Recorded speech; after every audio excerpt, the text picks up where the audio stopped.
And okay, let's go ahead and get this party started. All right, good afternoon, everybody. And my name is Jeff Hendelong, and I want to welcome you to the Master of Cybersecurity Compliance webinar, which is Too Small to Be Targeted webinar. Um, Many small businesses believe that they are too small to be targeted, and modern attackers actually find this as an opportunity. So we're going to talk a little bit about that, what this means for you, and start out by saying, first of all, the reason small businesses are targeted daily is not even because of their size, and it's because they're accessible, to be honest. And attackers, what they do is they find the vulnerabilities by focusing on the access to your company, your money flow, and also the digital visibility. And the way they do this is through accessing emails or your listings, even your social profiles, whether it be yours, companies, or employees that work for you, because again, they're trying to find a way into the company. And these increase exposure and make your business easier to find, basically. And as small businesses continue, they are becoming one of the fastest growing targets in cybersecurity for the fact that it's less complicated for attackers to be able to access the information than these high enterprise level type of companies or corporations out there that have the money and funds to protect themselves at the highest level. And from an attacker's perspective or a hacker, basically they're looking for the quickest, easiest way to get into a company and get money or data that they can sell in order to get that money from that as well in the dark web. So the reality is smaller organizations often operate with fewer security controls and limited monitoring, and that's where the opportunities create itself. So this presentation is to cut through the common myths, explore real-world threats, and it outlines practical ways to protect your business before an attack even occurs. So small business is not just non-small risk, it's great risk. And today's cybersecurity attacks are automated, they're scalable, and they're designed to exploit your urgency as far as getting things done or create urgency in you to do things for them, your money flow and trust. And attackers typically look for the vulnerabilities rather they're targeting the specific individuals or your business. And common targets include your exposed accounts or even your systems. If you have misconfigured systems at your business, and the moments of distraction that happen throughout the daily work process for employees. And large scale operations exploit the speed and complexity of the small business environments. And as simple as a single spoofed email or compromised account can cause significant damage. And what people don't realize is they have a perception of what they imagine is happening. You're no longer having a lone hacker with a big hoodie over its head tucked away in a room.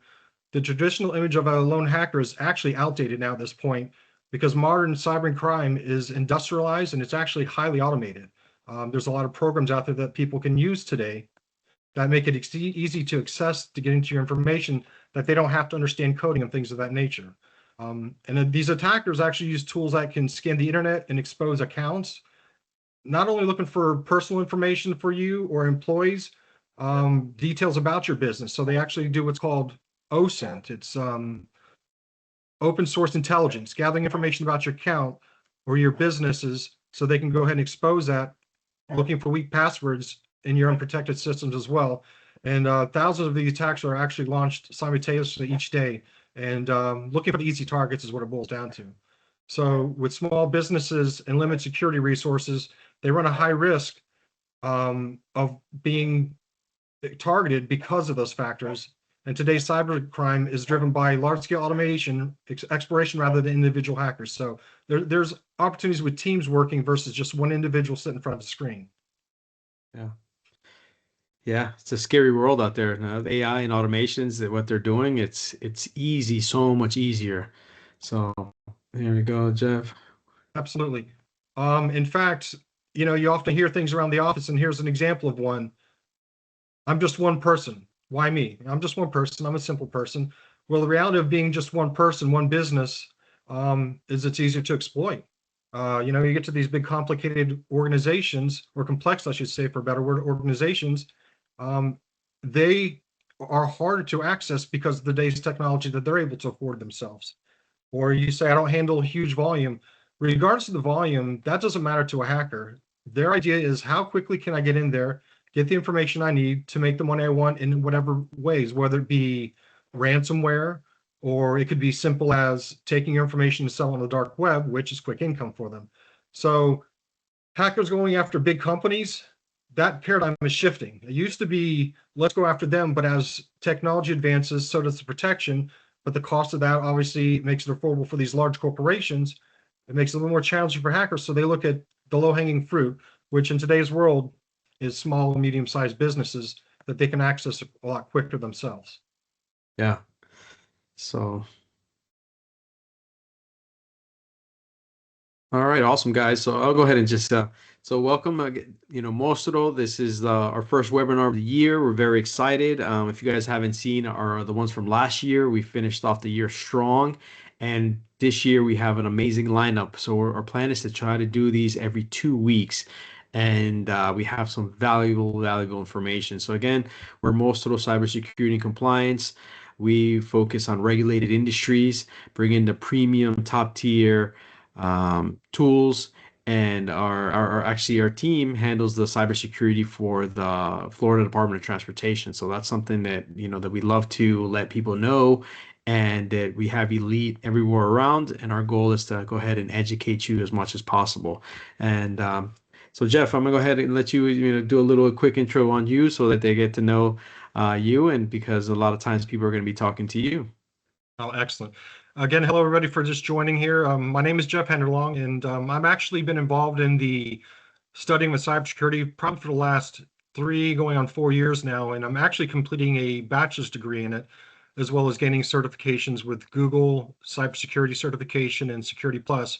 And for me, what intrigues me the most part about it is how easy, unfortunately, it is for people to get access to our information. And on a personal experience, what really got me into it originally, I remember my grandfather down in Naples saying, "Hey, Jeff, I've got an email, something from my bank. I need some help with it." And him knowing that I'm involved with computers, I went down there and take a look at it, and turned out it was a phishing email that it was asking him to verify his information, which if he would have done so, having his small business, being an electrician himself, having his own business, he would have exposed his account information, his business account, to that email, uh, fish, if you will. It's called a phishing email.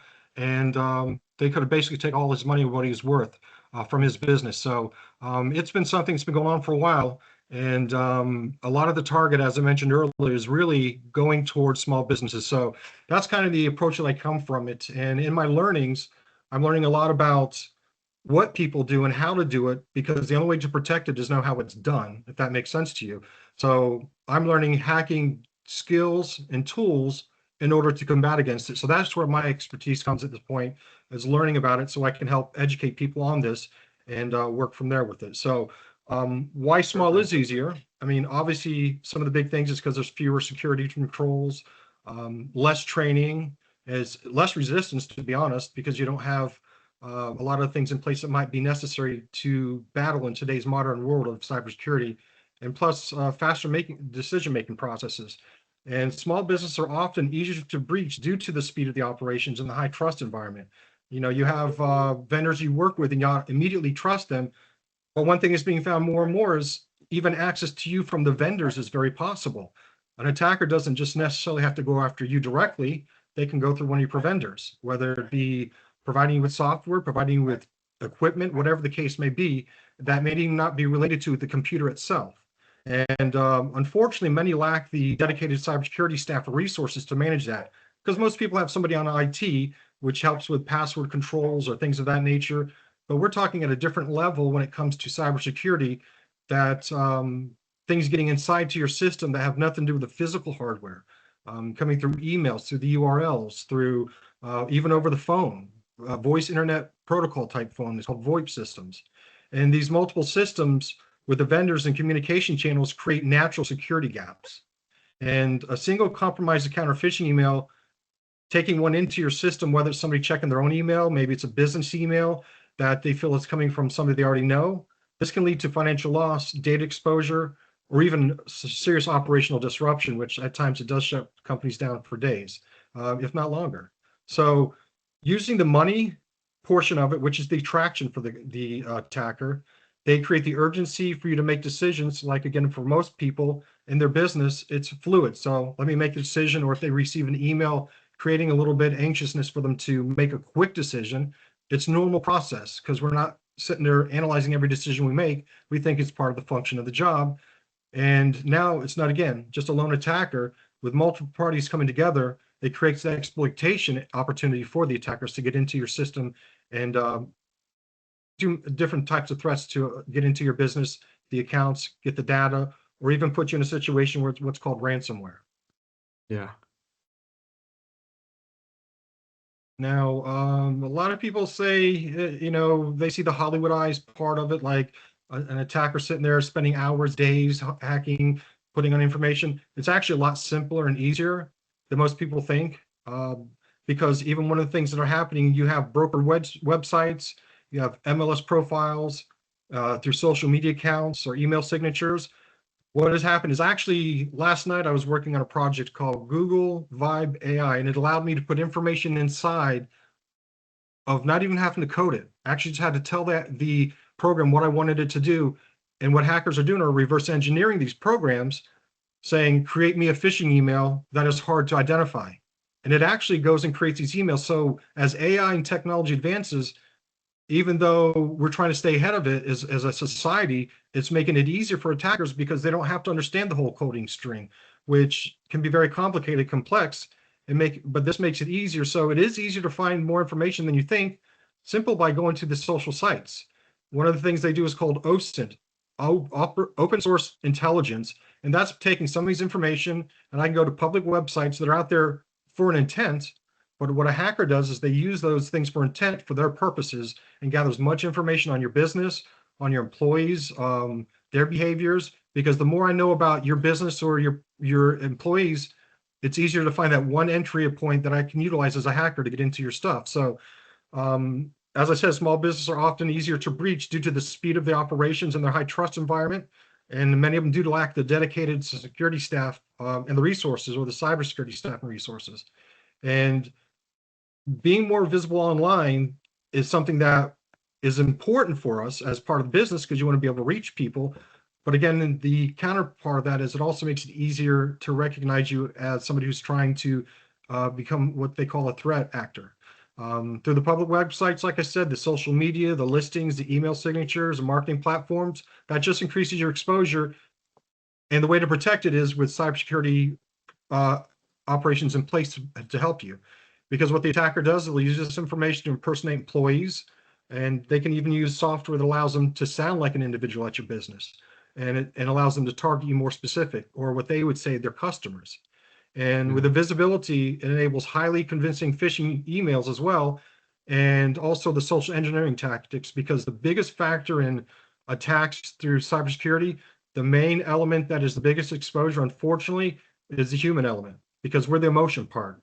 And that gets back to the urgency and things of that nature, or we're easy to manipulate in ways as a computer system is just basic what we tell it to do. So rather than hacking the system, what the attackers often do is exploit the trust and the public availability of your information. And that's how we're finding more and more the attacks happening to smaller businesses, because again, it's an easier attack for the hackers themselves. Correct. Let's go through some examples of some scenarios, some real life cases of what's happened. As you see here, it says, I'm a real estate agent who thought I was too smart to fall for a scam. Then I almost sold a $200,000 lot to a fraudster. That's very realistic in today's world. And we'll give you some examples. I was contacted by phone, followed up by email and a text in early January. I spent almost $1,000 in marketing to get a listing ready and shot it live in the MLS. And within a few hours later, I got an angry phone call from the apparent actual owner who claimed that this is the third time this had happened to him. That's not uncommon to happen these days. I mean, cybersecurity breaches are used to create immediate and often devastating financial and operational consequences, and which includes loss of revenue, downtime, legal expenses. And it even goes further. I mean, it's happening on all different levels, whether it be a small law firm example. There's one that's just recently had over $200,000 taken after the attacker compromised a reused password. And that's not uncommon. We have this password policy in a lot of companies, and the reality of the password is for you to make it and change it often enough where people can't get into it. But I can tell you from my studies, what I'm learning, I can go online and there's programs out there that are accessible that will generate different passwords based upon the research I've done on this individual, find out your likes, dislikes, you have pets, or your company's involved in this industry, and they can spin through a series numbers of passwords to find that password and be able to give me access to your system. But as a human element, we get frustrated with having to create these long-term passwords, these long complicated passwords that would make it simple. And a lot of people, believe it or not, today still use password one, password 1 2, password 1 2 3. These are real things that are happening. And unfortunately, our inconvenience becomes a bigger exploitation opportunity for a hacker. Another medical practice was shut down by ransomware. This is basically, for those who don't know, they lock up your system. Once they get access to it, they take over the password controls, the administrative role, and they lock you up. Once they've locked it up, and they'll send you an email saying, hey, if you want access to your information, we need you to pay X, Y, and Z. And in a modern day world, a lot of times it's through Bitcoin, because that's, to be honest, it's untraceable for the most part, in other ways. But either way, they're extorting you for money in order to give you access to your information. And the reality of it, this could simply be delivered through just a simple malicious PDF file that you get. All it takes is somebody clicking on the link of the PDF file, and there's what they call a payload, goes into your system, gets access to it. They do what's called privilege escalation. They get into your administrative rights and they lock it up. And the next thing you know, you're getting that email or getting that call. And that's unfortunately where it happens. This is happening at accounting firms, real estate professionals, retailers, even construction companies. They have suffered many losses through the phishing scams, or even impersonation. With AI, you can impersonate someone's voice actually, and even outdated systems. So the attacks are rarely highly technical, but the attackers are becoming technically, using technical skill sets, so they don't have to be technically advanced to use these advanced tools to exploit the trust, the urgency, and weak controls, because of your limited visibility of what's happening in the landscape of cybersecurity. So through profiling, that's important. I mean, again, the biggest factor is the human element.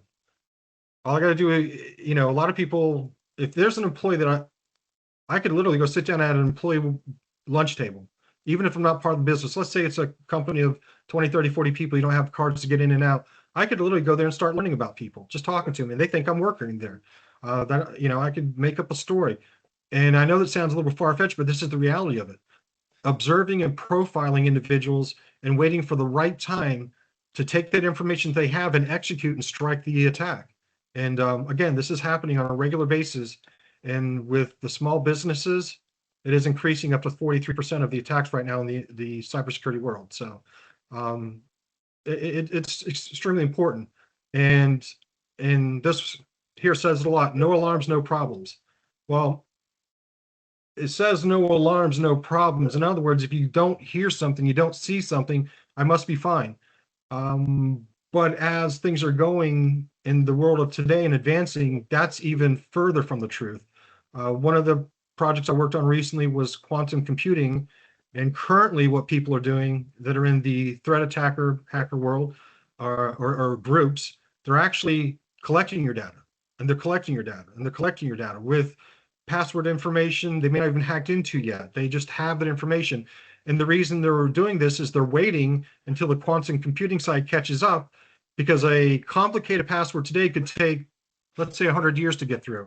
When it gets to quantum computing, it's almost immediate because of how quickly it can operate. So me going into your system, sitting dormant or collecting your information, there are not going to be any alarms. And if I come through the avenue of an email and you've accepted the email, certain systems you have in place won't even identify that. So it gets a little bit complex, and I don't want to get too techie with it, but the reality is you've got to understand what your exposures are and how you can manage that. So entry points, email is still the front door. I mean, that is the biggest thing. And one of the engineering opportunities as a hacker would be, I get to know an employer of yours. I could literally take their account over, and within minutes send an email from their personal account or their work account, as if I were them responding to people and saying, hey, take a look at this document. Hey, take a look at this picture from my vacation. And the moment they click on that, I start collecting their information. So it's almost easier than people think. It really is easier than people think to get in there if you're not prepared and if you don't have procedures in place or processes in place or something protecting you from that. Now, again, the reality of the world of technology is it's not 100%. There's not one company that'll ever be 100%, but with the new technology, it's getting easier. So we have to be a little bit more aggressive on how we manage that as a business owner and as cybersecurity specialists. So phishing, fake login pages. I just had one sent to me personally the other day that I used an example for one of my projects. It was Disney Plus. My wife loves Disney, but we never bought Disney Plus. My kids have it, so we have access to their account. And it came from an email which seemed sort of legit. It came subject line legit, body of the topic was legit, and it was asking me to activate my or click on this link to update my information, much like I mentioned before with my grandfather and his bank account. Um, Most people don't even look who it comes from. If they looks close enough, they don't get in the details. It could have been from Disney Plus .1, and that .1 is actually somebody who's not part of that company. But if I don't look close enough, I don't identify that. So fake login pages come in through email, like phishing, and once you click on it, you've opened the opportunity for an attacker to put things into your system. Example of it right here. If you look at this real quickly, nothing looks suspicious necessarily. But on the left side, you see the sender's email address doesn't match the business. In our normal day of process of work, we get caught up into the process of it and the flow of it and managing it, that sometimes we don't look at the finite details that are the things that we have to pay attention to. And if you don't have protection in place or things in place to identify that, you just go about your business. So in this email, urgency is being weaponized. I mean, our human emotion is we take pride in what we do in our job. We want to make sure that we're doing what's right by the company, what we do what's right ethically for us, and making our boss, taking care of their interests as well in the business, shining and working with employees. So quick urgency responses, and that's almost natural. You want to make sure you're finishing or completing your job for those that have that intent to be on top of things. So that urgency is being weaponized in this email itself. Your new home are the details for the purchase of your new home are almost finalized. It's creating that urgency pain. Wire instructions sent by email. This is not unusual. In the business that most of us are in, we do transactions over line all the time. I mean, that is the modern day. And some of these things that people miss, which are telltale signs, if you look on the right here, slight language errors or awkward phrasing. That's usually a good sign of it. But again, even further, an employee doing their job, head down at their desk, getting through the process of their work for the day, engaged in the environment, may not look at the phrasing or see it differently because they scan through the email, look for what their points of business are, and take care of it. Bank details may not match the expectations. What they're saying to do, please wire the funds. That may be out of the norm, or it may be a small percentage of the norm, so that's being exploited. And then, of course, there's the emotional manipulation, which is typically involved in all type of phishing scams of any sort. We are creatures of emotion. By using that emotion, it is a benefit to a lot of attackers. And that is specifically something they concentrate on. And as I said, through my studies, I'm learning more and more. That is a big part of it. If you play on the emotional part, even the sad stories that attackers put out there, I need help because of X, Y, and Z. Social media, Facebook, things of that nature, putting things out there, it's becoming more and more of an issue, and an emotional manipulation is a big part of it. And then also the no prior verification step was at the bottom there. If you don't have verification of everything up front and the process is normal and there's no verification process involved with that, again, it makes it easier for those attackers to get involved with it. So it's really not about fear, and that's not the intent behind it. It's about controlling the situation. And a lot of thought goes into these attacks.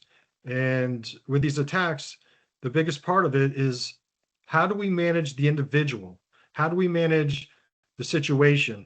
How do we manage? This is a hacker's mentality process, because everybody has access to the same resources, let's say, as far as emails, social media, URLs. I mean, I could put something in a website in the URL, and you think you're going to the right website, but it's called a captive portal. I've created that website, and what a captive portal does as a hacker is it presents the website like it's legitimate, and anything you do and type in there, whether it's let me check while I'm at this, let me check my emails.